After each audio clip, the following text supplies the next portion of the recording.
বিখ্যাত কাপড় ছিল। ওই সময়ে জন্ম ছিল আসিফ নওয়াইয়ের।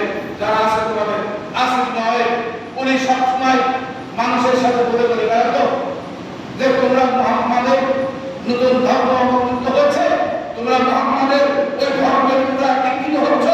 আর মুহাম্মদ তো একজন আত্ম মানুষ, মুহাম্মাদের কোনো ছেলে সন্তান আমাদের নাই, সে আবার নতুন নাম করে দেবে, মুহাম্মদ মারা যাবে, তোমরা যে নতুন ধর্মে দীক্ষিত হয়েছ ওই ধর্ম দুনিয়াতে বিদায় করে যাবে।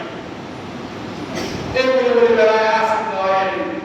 আল্লাহ রাসূল কথাটা শোনার পরে অত্যন্ত দুঃখ ভারাক্রান্ত আল্লাহর কাছে সে তাই কাঁদছে।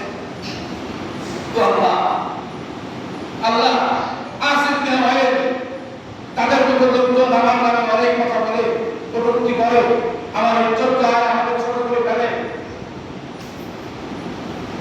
তাহলে আমার কি তোমরা কি একটা সন্তান আমার দিতে পারো না? আমার কি একটা ছেলে সন্তান তুমি দান করতে পারো না? তাহলে তোমার আমার হাত করতে পারে না, আমার মেয়ে ছেলে আছে।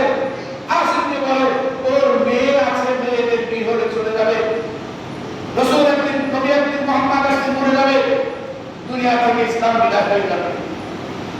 আল্লাহ তুমি কি আমার দিতে পারো না একটা সন্তান? আল্লাহ বলছে মুহাম্মদ তুমি গ্রহণ করো না, তুমি কেনো না? আমি আল্লাহ যেটা দিতে পারি সেটা আসিফ নওয়াই পারে না।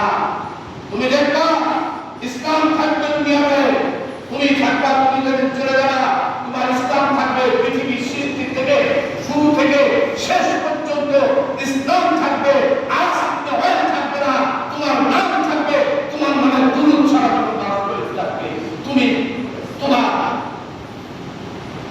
কবরে বসে তুমি তোমার দুরূদ শুনতে পাবে।